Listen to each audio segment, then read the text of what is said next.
रसाल ग्राम पंचायत में राजनीतिक भूचाल, सैकड़ों कार्यकर्ता और नेता भाजपा में शामिल। रसाल ग्राम पंचायत में सरपंच, सदस्य और सैकड़ों समर्थकों ने एक साथ छोड़ा पुराना साथ और ज्वाइन की भारतीय जनता पार्टी। राजनीति में बड़ा उलटफेर। पाली सुधागढ़ के रसाल ग्राम पंचायत में भाजपा का परचम लहराया। सरपंच, पंचायत सदस्य और भारी तादाद में कार्यकर्ताओं ने सार्वजनिक रूप से भाजपा का दामन थामा।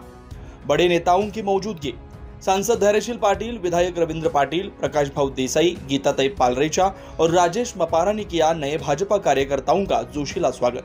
ग्राम पंचायत का भाजपा में विलय।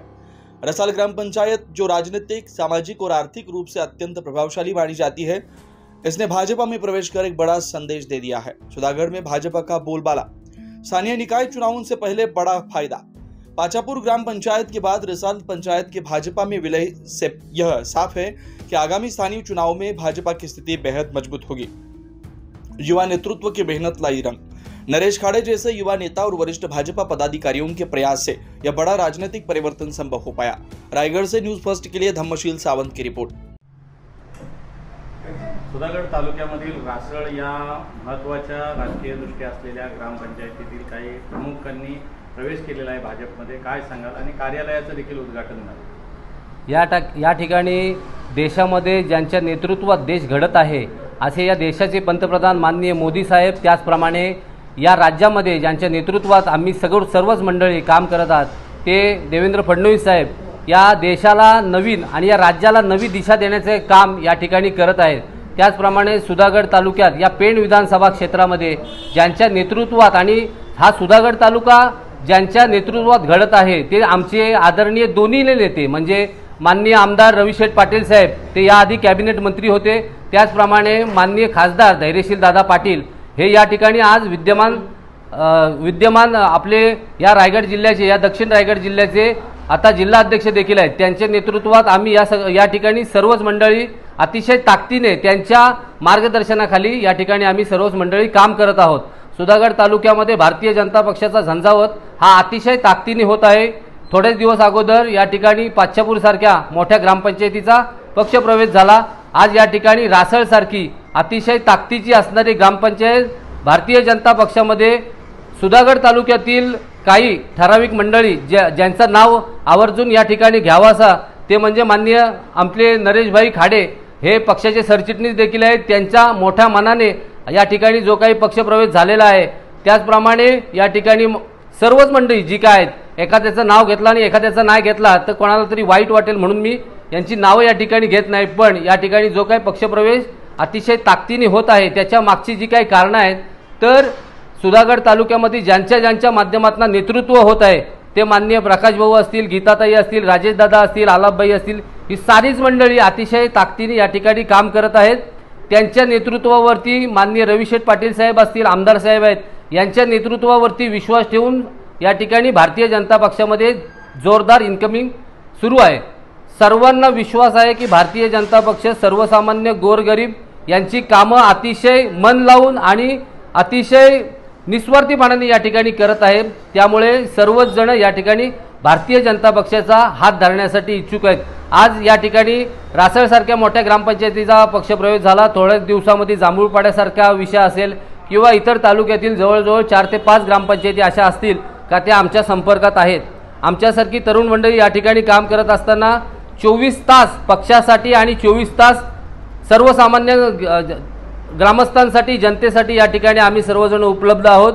याच्याकडे देखील पाहून, आमच्याकडे देखील विश्वास ठेवून, आमच्यावरती विश्वास ठेवून या ठिकाणी जोरदार इनकमिंग सुरू आहे।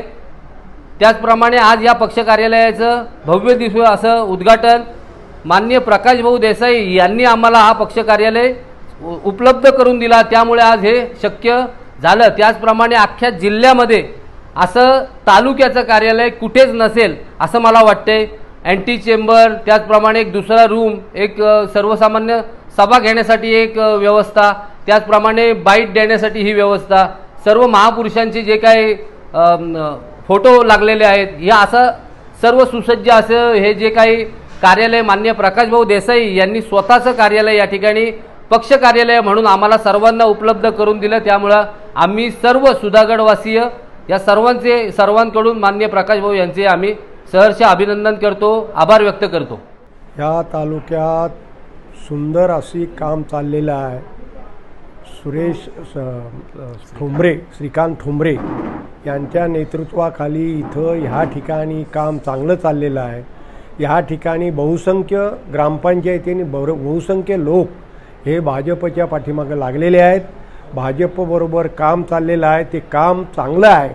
त्या दृष्टीनं इथं ह्या ठिकाणी इन्कमिंग जोरात सुरू आहे. आगामी जिल्हा परिषद असतील, पंचायत समिती निवडणुकांमध्ये भाजप हे केवळ सुधागड पेनमध्ये नव्हे तर रायगड जिल्ह्यात कसा प्रभाव पाडेल? या ठिकाणी ह्या तालुक्यातल्या दोन्ही जिल्हा परिषद, 4 पंचायत समिती ह्या 100% भाजप जिंकणारच आणि त्यात कुठलाही किंतु नाही. आज कार्यालयाचं उद्घाटन झालंय. कार्यकर्त्यांना आपलं काय आव्हान असेल, या कार्यालयातून कशा पद्धतीनं काम असं आहे. एवढं सुंदर कार्यालय हे झालंय. जिल्ह्यात नावाजलेलं इथे कार्यक्रम होतील आणि ह्या ठिकाणी हा उपेक्षित राहिलेला तालुका हा पूर्णपणे कामाला लागलेला आहे. पूर्णपणे तालुक्यातले कार्यकर्ते ह्या ऑफिसमध्ये येतील. इथं ह्या ठिकाणी ह्या ऑफिसचा पूर्णपणे लोकांच्या कामासाठी उपयोग करून घेतील. आपण जिल्ह्यातील वरिष्ठ नेते आहात आणि ज्या पद्धतीनं रायगड जिल्ह्याचं पालकमंत्री पदाचा तेढ आणि तिढा निर्माण झालेला आहे, यामुळे विकास देखील खुंटलेला आहे असं वाटत नाही का आपल्याला? आपण सत्ताधारी पक्षातले नेते आहात. असं आहे, आमच्या पक्षाचा काही वाद नाही आहे. आम्ही सर्वांना बरोबर घेऊन जाणार आहोत. किंबहुना मी स्वतः माझी विनंती मुख्यमंत्री महोदयांना आहे की दोन्ही पक्षाचा वाद आहे तर आम्हाला तिसऱ्याला पालकमंत्रीपद देऊन टाका. एक शेवटचा प्रश्न आहे. आगामी जिल्हा परिषद आणि जिल्हा परिषदेच्या निवडणुकीमध्ये महायुतीतला जो आता बघितला तर शिंदे गट आणि राष्ट्रवादी अजित पवार गटामध्ये सध्या संघर्ष आहे. त्यामुळे शेतकरी कामगार पक्ष आणि राष्ट्रवादी यांचं ऐक्य दिसेल का? आणि महायुतीचं जे काय आता संघटन आहे, जिल्हा परिषदमध्ये जी निवडणूक आहे, त्यामध्ये आपण कोणत्या भूमिकेमध्ये असाल? जर असा आम्ही अकेला चलो रे ह्या दृष्टिकोनातून आम्ही जाणार आहोत. या जिल्ह्यात भाजपचंच सरकार बसलं पाहिजे असा आमचा दृष्टिकोन आहे आणि त्या दृष्टीनं आमची पावलं टाकलेली. आत्ताच जो प्रवेशाचा कार्यक्रम संपन्न झाला, त्या प्रवेशामध्ये मी रासळ सरपंच आणि माझ्यासोबत माझे सदस्य अशा आम्ही या भाजप सरकारमध्ये प्रवेश केलेला आहे, भाजप पक्षामध्ये प्रवेश केलेला आहे.